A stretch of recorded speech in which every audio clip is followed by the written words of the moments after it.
Ibyo ni ibibazo nk'ibindi byose dufite mu cyo twise abasitari, aho umuntu tumuhostinga nka influencer, atari uko akurikirwa n'abantu benshi ku mbuga nkoranyambaga, atari uko ari umudizayina mwiza ngo abana b'abakobwa babe bamuziho imyenda myiza yadoze, atari umushushanyi, atari umwanditsi w'ibitabo, atari umuhinzi, nta murimo tuzi akora, ariko tukaba tumushyira kuri high table.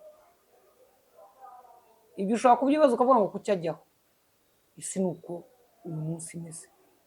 Ariko igituma uturana n'abajura ntiwibe, ukavuka mu rugo rurimo umusinzi wa kabuhariwe ukaba utarasinda, ni uko imbere yawe hari mu bihugu bimwe na bimwe by'Abarabu ntabwo inzoga zicuruzwa, nta n'ubwo ushobora kubona indaya ku muhanda. Ese koko aho bacuruza abakobwa si muri ibyo bihugu?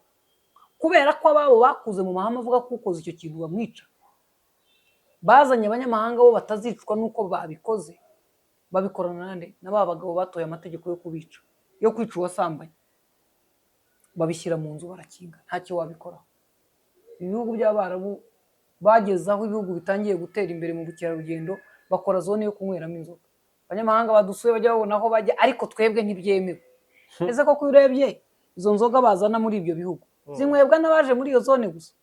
Ujya mu bateri bavuga ngo umuntu ni indaya ishaje. Indaya ishaje itangiye gucuruza abana, kubera ko ntawe ukimugura, ntawe akigurishaho, atangiye gushaka abandi acuruza, akaba noneho ni indaya irimo gukora icyaha cyo gucuruza abantu. Uko akura ibyaha kuri we biriyongera. Bwa mbere byari uburenganzira bwe kwicuruza no kuticuruza, akabikora atabangamiye abandi wenda kuko hari uburyo abikoramo, ariko igihe kirageze nuko ntawe ukimugura, atangiye kugurisha abandi. Haje icyaha cya kabiri gikomoka ku cyaha cya mbere yakoze, cyo twakwita kwicuruza muri kamere yacu, kuko nta mategeko abyemera. Ubwo rero ntabwo wambwira ngo abana b'abakobwa cyangwa umugore igihe cyose iyo ubuzima bwawe burambirije ku wundi muntu, n'umugabo ufite akazi akavuga ati njyewe iki kigo nkora kinyirukanye napfa, iyo kikwirukanye urapfa. Na kera iyo dusoma ibyanditswe bya kera byo muri za Bibiliya, indaya zabagayo, ariko twari dufiteyo n'abagore b'umutima. wahanaguye ibirenge bya Yesu, maze ngo aramubaza ngo utarabikora nagira atya, ntamutera ibuye. ni ukuvuga ngo Yesu yari yageze muri karitsiye y'indaya. Iriya karitsiye yari y'indaya uzayimbarize. Mu burere duha abana, mu biganiro abantu baganira, kubwira abakobwa kwiga gukora, wanakora imibonano mpuzabitsina, wakora imibonano mpuzabitsina ishingiye ku byishimo by'umubiri, idashingiye ku maramuko, idashingiye ku kiguzi. Gukora imibonano mpuzabitsina ishingiye ku kiguzi, ubwo ndavuga ku ndaya z'abagore ko habaho n'iz'abagabo, ubaho wari umunyantege nke. Ntabwo wowe urimo gukora imibonano mpuzabitsina, hari umuntu urimo kugukoraho imibonano mpuzabitsina, ariko hari uburyo bwinshi abantu bakora. Hari abagabo se bakora imibonano mpuzabitsina nayo ishingiye ku kiguzi. Hano wese ntibicuruza, abo mwita abapfubuzi se ni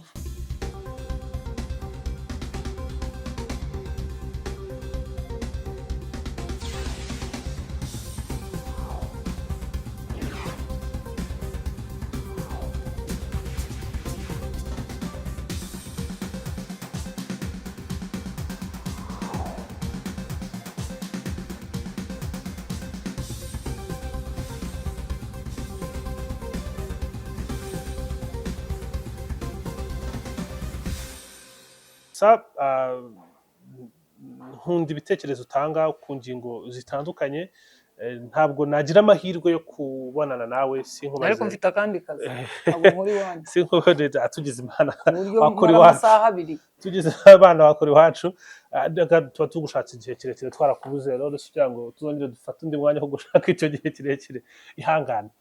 Hari documentaire nabonye mu minsi ishize, bimaze nk'ibyumweru bibiri, kuri BBC yitwa ngo ni Death in Dubai, urupfu muri Dubai, yakozwe n'umunyamakuru witwa Runako Selina, yasobanura ubuzima abakobwa babamo bajyanwa bagiye gushaka amaramuko muri Dubai. Ni documentaire yakoze mu gihe cy'imyaka 2 n'igice, yibanze cyane kuri case study y'umukobwa muri Uganda, uburyo yabayeho n'uburyo byarangiye hasize ubuzima. Nimba rero documentaire warayirebye, tujya tubona natwe inaha hari abana b'abakobwa bagiye Dubai, baje Kigali, bagiye Dubai barurira indege, hari n'abahanzi babiririmba rwose ukabona ko ni ibintu basobanura, ariko hari abana babirimo gukurikirana ku mbuga nkoranyambaga, ukabona ni privilege y'ubuzima, bimeze nk'aho bari gutanga urugero no ku bandi ubuzima bwanze, bati ushobora kujya muri uriya murongo nawe ukisanga ururira indege bimeze nk'aho ari ikintu abantu bashaka kujyamo bya bintu icya mbere wabibonye ute nkawe nk'umubyeyi tuvuye kuri iriya umunyamakuru hanyuma ubibona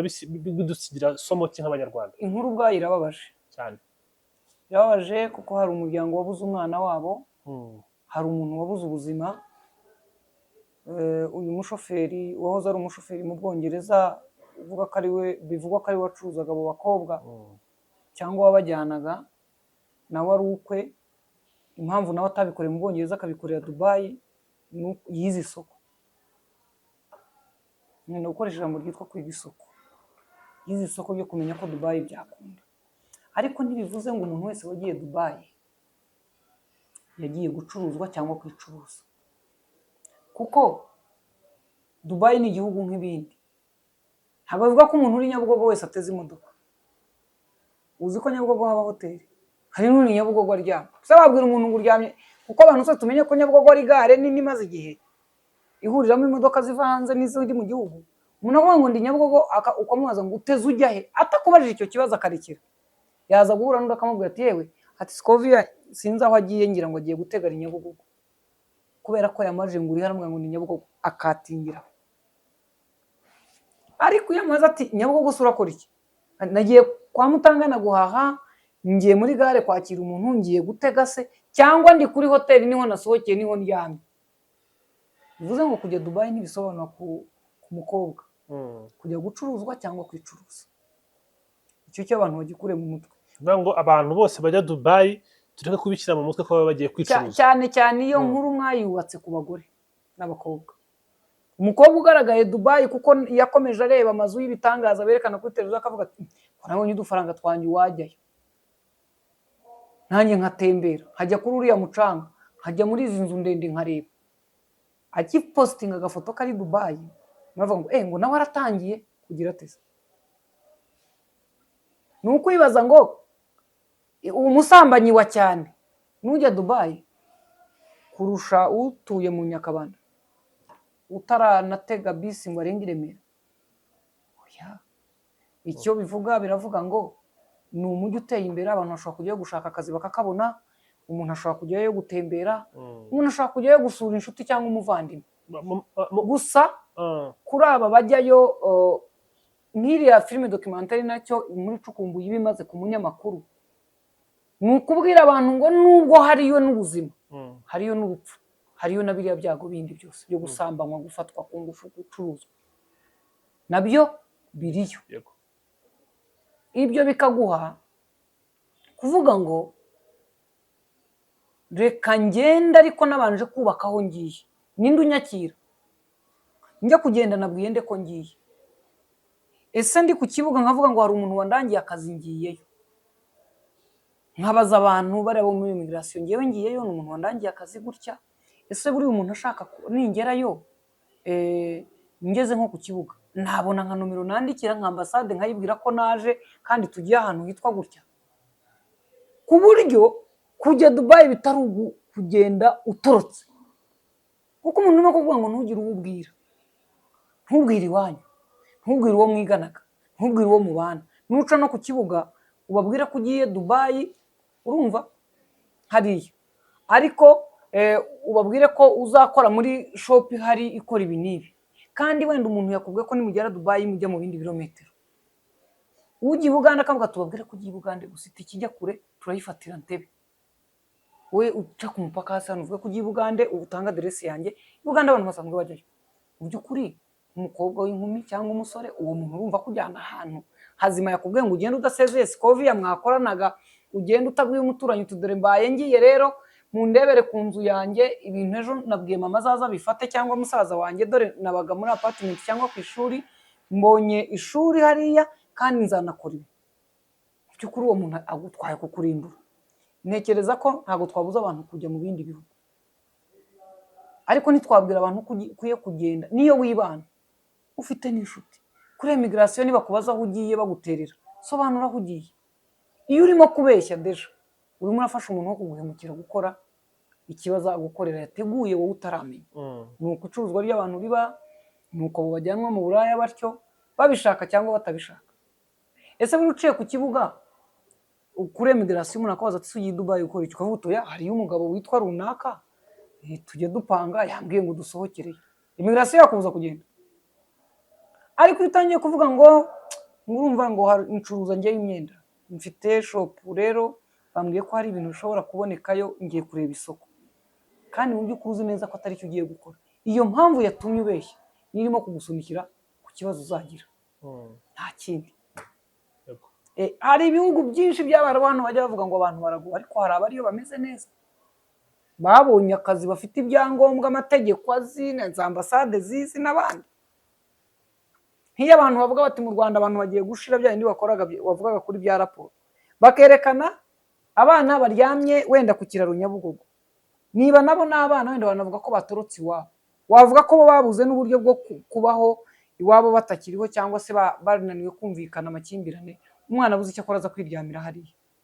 Ibyo bihugu rero bidukorera izo raporo, bo bafite abasaza n'abakecuru nibo babaho. Muri raporo yawe wari wayibona bakora ko abantu baryamye, nuko rero abantu bakajya bakubwira ngo kujya i Dubai nuko bazagucuruza, kujya i Dubai bazakwiba, kujya hari isoko rimwe riba i Nairobi, barambwiye batugiyeyo hariya bariba.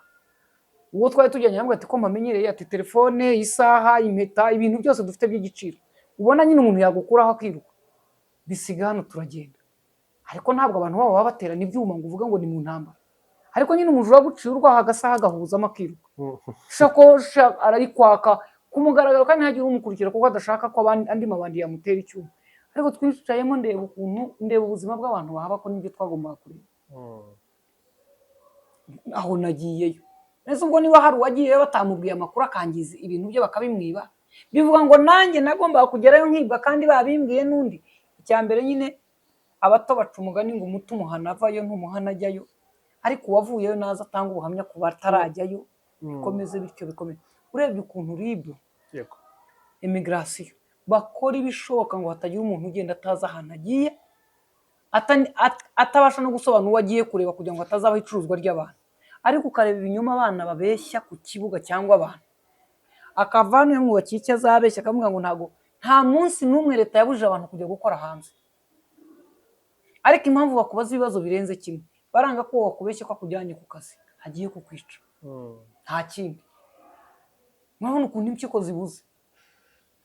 Wowe arakubwira ati kugira ngo uzagende urabanza ujye kwa muganga wipimisha ibintu byose ntiwakoresha umuntu, kumbi arashaka kumenya umuntu atwaye ninde, kuko n'ujya ku kazi gukora cyangwa n'uwagerayo ngo amukuremo ibice bizima. Ariko nibura wageze kuri ngo ukavuga uti narangiye akazi na Scovia, ambwira ko hari umuntu witwa runaka ukora muri supermarket runaka, nanjye niho nzakora, kandi mbere yuko tujyayo ubwo icyo gihe umubwiye utyo atangiye kukubaza amakuru, none se mwamenye ni mutu wakurangiye, ukamubwira inkuru. Ariko ambwira ko yajyanye na runaka nawe niho akora, runaka se mujya muvugana ko mwe aho ya. Icyo gihe umuntu uko muri immigration yatangiye kumenya ko uwo muntu ari cyo akora, akakubuza uti bambuje kwigendera, ukazacapanya ugatoroka ukambukira i Bugande ugategera Ntebe, wagerayo bakakujujubya nk'ibyo byose kugera aho isi kurenga ukiyica, cyangwa bo ubwabo bakakwica kubera kutangiye guteza ibyago. Ntekereza ko ari icyo abagenda bahura n'ibibazo. Iriya filime documentaire ya BBC nicyo nge nayivugaho, ko nureba biriya ntabwo umunyamakuru yakinnye filime, yazanye inkuru y'impamo, niba waranamwumvise yigize umukiriya, wumvise ukuntu yavuganaga n'uri ubacuruza. Nyuma yaho byarangira inkuru imaze gusohoka ati ntabwo mbacuruza, ariko bwa mbere urabyibuka ko yakubwiraga ati mfite abakobwa hano, muraba mufite ibirori bimeze bityo, undi akamubwira ati mfitemo abakobwa hano b'abasazi, ati icyo ushaka cyose baragikora, ati nicyo bakora bo b'abasazi, ati ndaguha ibi n'ibi, urampiba mbaguhe, ndabazi bo rwose kandi ntibagoye, yewe icyo basaba n'injye ukimenya, wowe urambwira umubare wabo ushaka mbaguhe. Numurumva ni ukuvuga ngo hari abantu barimo gukora ibyaha, ariko twe dukorerwa ibyaha nitwe bafatanyabikorwa. Nta umuntu mukuru ntabwo bashobora kugucuruza utabigizemo uruhare, kuko dufite inzego zo kugufasha. Iyo kikugezayo ntabwo akuboroka completely, keretse uzakugurisha mu buryo bugize. Tujye tubona hano ubona telefone akumva ntabwo azi ya RIB, akanyandikira message address akaguha location, ati maze igihe nkingiraniwe muri iyi nzu, iyi telefone nkoresheje niyo umukecuru wo muri uru rugo bansigira, ndayimwibye, ati ndanabisibye, uza ntiyirwa nahamagara sinakwitaba, bagera aho abanyishe, ariko iyo aderese nimwikurikira abantu bakazasaba, ugasanga koko kwa kundi ubuyobozi bukorana na za ambasade n'ibihugu, ugasanze umuntu ari muri iyo nzu. Mu by'ukuri yagiye atabizi, ariko naho abimenye ntarimo kwifasha nawe, avuga ngo ntacyo nkiramira n'ubundi fayinali urapfa cyangwa ukabimera ukundi kuntu. Ntekereza ko ari icyo navuga kuri iki. Urakoze.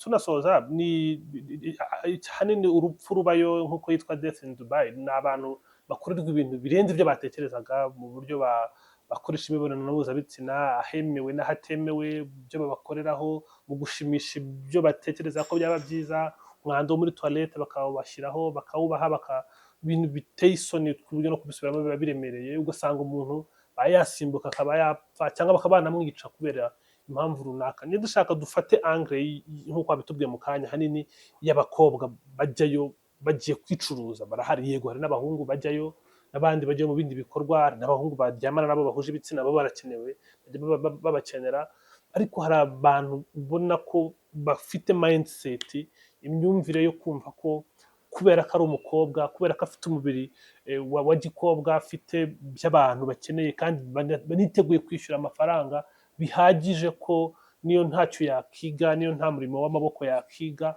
ni ibintu afitemo fierté yo kumva ko akora, ko ashobora kugenda akicara muri hoteli runaka agategereza umugabo akaza akamugurira, akamutahana, akamuha amadolari 200, ashobora gufata indege akajya Dubai akazana amadolari 1000, akumva ko ni ibintu bikwiriye kuba bimutera fierté. Twubuririye kuri iriya nkuru tukareba na reality hari mu Rwanda, kuko ibyo ni ukuri kurahari, bikwiriye gusiga somo ki mu guhindura imitekerereze nk'iyo ku bana b'abakobwa bumva ko kuba bafite umubiri wa kigore bihagije kuba babaho. Urumva ibyo ni ibibazo nk'ibindi byose dufite mu cyo twise abasitari, aho umuntu tumuhostinga nka influencer, atari uko akurikirwa n'abantu benshi ku mbuga nkoranyambaga, atari uko ari umudizayina mwiza ngo abana b'abakobwa babe bamuziho imyenda myiza yadoze, atari umushushanyi, atari umwanditsi w'ibitabo, atari umuhinzi, nta murimo tuzi akora, ariko tukaba tumushyira kuri high table. Ibyo ushobora kubyibaza ukavuga ngo kuki ajyaho, isi ni uko uyu munsi imeze. Ariko igituma uturana n'abajura ntiwibe, ukavuka mu rugo rurimo umusinzi wa kabuhariwe ukaba utarasinda, ni uko imbere yawe hari amahitamo. Icyo nabivugaho, ntabwo dushobora guhagarika abajya kwicuruza, baba abagabo cyangwa abagore, ntitwahagarika abagura indaya cyangwa abazigurisha, ntitwahagarika, ahubwo icyo dukora ni iki? Ni ukwibaza ngo ese amafaranga yose yaba meza cyangwa menshi ku mugore yakomoka ku mibonano mpuzabitsina yagurishije? Ese tumuhaye urugero rw'uwayigurishije n'utarayigurisha agakora ikindi, ntawe umurusha amafaranga, kuki tutarimo kumva ko wacumuye inzira imeze ityo? Ariko n'uwayihise ninde umufiteho uburenganzira bwo kumuhagarika se? Ntawe. Buriya n'abana bato tubigisha ari bato, ukamurera, buriya abana ntabwo tubabwira, turakora. Niba utukana ntabwo ushaka kubwira umwana ngo ntugatukane, oya, urabireka, ahubwo iyo akoze ikosa uramaza ngo wari wumva hari umuntu natutse, akakubwira ngo oya, wowe kuki wabikoze, wabyumva nyine, akakubwira ati we ni umushoferi watuzanye mu modoka ku ishuri yatutse runaka, mbona ko nyine umuntu wakurakaje ari kumugenza, akamubwira uzabwira uwo mushoferi ni umuntu mubi, nta muntu utukana. Ariko ntabwo waba wirirwa utuka umukozi umurera ngo nawe wumva yatutse undi ngo umubaze ngo kuki watukanye, akubaje ati se wowe kutuka tantine, basubiza iki? Kuvuga ngo mu kurera hari ibyo dukwiye gukora, tukabana bakareberaho bakatwigana. Nabo bakora bibi barabyara, sibyo? Ariko ashobora kumubyara ntabe nkawe, kubera ko afite n'undi. Muri ibyo dukora byinshi twarabirebye, ntabwo twabyumvise, twarabibonye, kandi dutangiye kuvuga akabaza umwana akavuga, kuko umwana abyarwa n'umumama w'umusinzi ntabwo bisobanura ko yasinda. Yaba na pasiteri akigisha abantu kureka ibyaha, kubera iki? Yari aturanye na pasiteri, abona urugo rwo kwa pasiteri ukuntu ruhorana umudendezo, areba n'urwabo ukuntu intambara ihora irota hagati ya papa na mama ukuntu ari abasinzi, avuga ngo njye sinzaba nka mama, nzaba nko kwa pasiteri, ku buryo abana babo tuzajya duhura, papa umwe amufite ku rutugu, mama ahetse undi, abandi babafasha amaboko, kubona urugo rwishimye, kandi atari bo bakize kuturuta. Icyo nicyo cyabaye. Buriya no gutura muri karitsiye mbi nabyo ni bibi, irimo abantu babi bafite imico mibi, buriya kurera birakugora. Ntabwo ujya wumva umuntu avuga ngo hasi naharerera, niyo mu nzu wowe umwereka byiza ariko afite ibindi akusanya hanze. Rero ntitwavuga ngo nta buryo buhari ubwo ari bwose, bwaba ubwa leta, ngira ngo na Loni niyo yaza muri icyo kibazo isi yose yahagurutse ntacyo yabikoraho. Buriya mu bihugu bimwe na bimwe by'Abarabu ntabwo inzoga zicuruzwa, nta n'ubwo ushobora kubona indaya ku muhanda. Ese koko aho bacuruza abakobwa si muri ibyo bihugu? Kubera ko ababo bakuze mu mahame avuga ko ukoze icyo kintu bamwica, bazanye abanyamahanga bo batazicwa n'uko babikoze, babikorana nande na ba bagabo batoye amategeko yo kubica, yo kwica uwasambanye, babishyira mu nzu barakinga, ntacyo wabikoraho. Ibihugu by'Abarabu bageze aho ibihugu bitangiye gutera imbere mu bukerarugendo, bakora zone yo kunyweramo inzoga. Abanyamahanga badusuye bajya babona aho bajya, ariko twebwe ntibyemewe. Ese koko iyo urebye izo nzoga bazana muri ibyo bihugu zinywebwa n'abaje muri iyo zone gusa. N'ubusambanyi rero ni igikorwa kibera hiherereye, utapfa kuvuga ngo umuntu uramukuraho, ariko uwawe wamubwira uti ego uyu muntu, none se ubundi dufite ujya wumva abatari bavuga ngo umuntu ni indaya ishaje. Indaya ishaje itangiye gucuruza abana kubera ko we ntawe ukimugura, ntawe akigurishaho, atangiye gushaka abandi acuruza, akaba noneho ni indaya irimo gukora icyaha cyo gucuruza abantu. Uko akura ibyaha kuri we biriyongera. Bwa mbere byari uburenganzira bwe kwicuruza no kuticuruza, akabikora atabangamiye abandi wenda kuko hari uburyo abikoramo, ariko igihe kirageze nuko ntawe ukimugura, atangiye kugurisha abandi. Haje icyaha cya kabiri gikomoka ku cyaha cya mbere yakoze, cyo twakwita kwicuruza muri kamere yacu kuko nta mategeko abyemera. Ubwo rero ntabwo wambwira ngo abana b'abakobwa cyangwa umugore igihe cyose iyo ubuzima bwawe burambirije ku wundi muntu, n'umugabo ufite akazi akavuga ati njyewe iki kigo nkora kinyirukanye napfa, iyo kikwirukanye urapfa. Turi kuvuga ngo mu gihe ntakora naba nkora iki? Njye ntera urwenya ngo ni gute imodoka itagira ubwenge, uwayikoze yayubatse mu buryo igomba kuba ifite reserve, kuko bakubwira ko ipine rigomba gupfumuka. Ariko wowe nk'umuntu urambirije ku mugabo ugomba kukwambika akakugaburira, aramutse abyutse yabiretse, ukwiye kuba ufite reserve. Nibura uri n'indaya yitunze, ariko inavuga ngo n'igihe nshaje sinzakora icyaha cyo gucuruza abana ngo mbeho, nzabaho. Urumva ni ikintu utapfa kuvuga uko wumva, ariko utasobanura ngo abantu bumve icyo ushaka kuvuga. Ariko uburaya bwo ntawe uzabuhagarika. Na kera iyo dusoma ibyanditswe bya kera byo muri za Bibiliya, indaya zabagayo, ariko twari dufiteyo n'abagore b'umutima. wahanaguye ibirenge bya Yesu, maze ngo aramubaza ngo utarabikora nagira atya. ntamutera ibuye. Ni ukuvuga ngo Yesu yari yageze muri karitsiye y'indaya. Iriya karitsiye yari y'indaya uzayimbarize, tujye turebe n'ubu niba zikibaye. Ni icyo wavuga, ntabwo wazihagarika, ariko mu burere duha abana, mu biganiro abantu baganira, kubwira abakobwa kwiga gukora, wanakora imibonano mpuzabitsina, ugakora imibonano mpuzabitsina ishingiye ku byishimo by'umubiri, idashingiye ku maramuko, idashingiye ku kiguzi. Gukora imibonano mpuzabitsina ishingiye ku kiguzi, ubwo ndavuga ku ndaya z'abagore ko habaho n'iz'abagabo, ubaho wari umunyantege nke. Ntabwo wowe urimo gukora imibonano mpuzabitsina, hari umuntu urimo kugukoraho imibonano mpuzabitsina, ariko hari uburyo bwinshi abantu bakora. Hari abagabo se bakora imibonano mpuzabitsina nayo ishingiye ku kiguzi. Hano wese n'ibicuruza, abo mwita abapfubuzi se ni usibye ko yongeye kuvuga indaya, n'umugabo wagiye kugura indaya nawe nindi. Ariko nyine kubera ukuntu mu Rwanda umuco wacu abagabo aribo baremaga amagambo, batoraga amategeko, barabisigirije, noneho umugabo uraba indaya undi akaguma ari umugabo waguze indaya, ariko akantu kitwa ubugabo akakagumana. Ukabaza umuntu w'umugabo umushaka kwita umugabo, winjiye mu nzu y'indaya cyangwa watwaye indaya iwe, icyo we yabaye nawe ni indaya, ahubwo imwe ishingiye ku nyungu, indi ishingiye ku mibonano, ariko zombi ni indaya pe. Zombi ni indaya. Ubwo se nk'abo bavugaga bakora ibidakorwa ku bagore baguze n'iki, ubwo uramwita iki? Ahubwo baba barwaye no mu mutwe. Indaya yarwaye mu mutwe kuko arakora ibidakorwa. Rero abantu nicyo bakwiye kureba, kandi impamvu uburaya burimo kwihuta cyangwa no gukora imibonano mpuzabitsina byoroheye buri wese, ntabwo imibonano mpuzabitsina ari inkuru y'ibanga. Kuri iyi mashini yanjye biriho, kuri telefone biriho, mu makuru byatambutse, ku byapa biriho, mu ndirimbo barakora amavidewo yerekana uko imibonano ikorwa, amagambo aririmbwa ni imibonano. Turi mu isi ivuga imibonano, ahubwo ni ukwibaza ngo abarokore nibo bajya bavuga ngo muvuga ko runaka ari umukristo cyangwa imfura zikavuga ngo runaka ni inyangamugayo, igihe yari ahagaze aho abandi batabaye inyangamugayo, abantu bose bandavuye, we agakomeza kuba imfura akaba inyangamugayo. Icyo gisobanuro cyo kuba inyangamugayo. Umuntu yitwa umukirisitu kuko ari aho ibyaha bitari, nako ari aho ibyaha biri. Wa mugani wa mupasiteri wavugaga ngo haje, yavugaga amazina y'inzoga ngo haje iyi turakomeza turakizwa. Batangira bambara ijipo isatuye turakomeza, bambara mini turakizwa, bambara mucikopa turakizwa, bageze aho bambaye isutiye n'ikariso ku mazi turacyakizwa. Uwo muntu niwe wakijijwe. Mu gihe rero isi yose n'abandi bavuga ubusambanyi, ukaba utari mu ndaya zigurisha cyangwa zigura, aho niho wabereye imfura.